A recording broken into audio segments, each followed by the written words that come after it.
New details tonight in that mysterious incident that shut down a major stretch of the Eisenhower Expressway for hours Thursday morning and into the evening. What authorities first described as a vehicle investigation is now being called an explosion that left one person dead. Leslie Moreno is live. And Leslie, we got a little bit more information, but of course we still have a lot of questions today. Hey, Lauren, yeah, much different scene out here on the Eisenhower.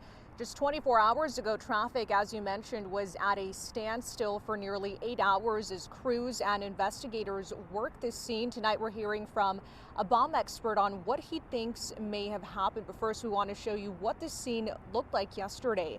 Authorities have now confirmed that the incident that brought traffic to a halt on 290 near Mannheim Road Thursday morning was an explosion that killed one person. Investigators say there is no evidence the explosion was connected to any other event and no indication that anyone else was involved. The discovery triggered a massive response from multiple agencies, including the FBI, ATF, Illinois State Police, and local authorities. For hours, both directions on the Eisenhower were shut down as investigators examined a heavily damaged vehicle on the westbound side of the expressway.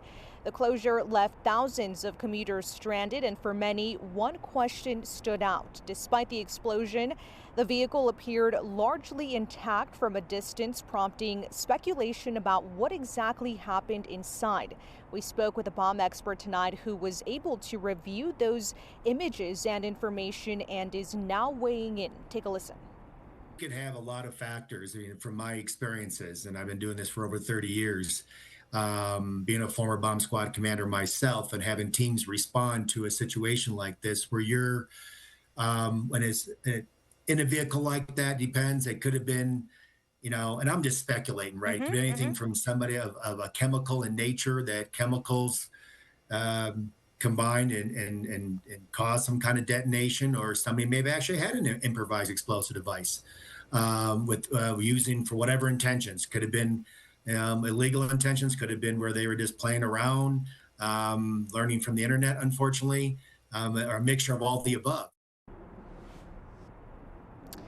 Tonight, investigators have not released the name of that victim or what exactly caused that explosion. So still a lot of questions. We are hoping to get more details and more information from the Cook County Medical Examiner's Office as this investigation continues. We'll toss it back to you in the studio, Lauren.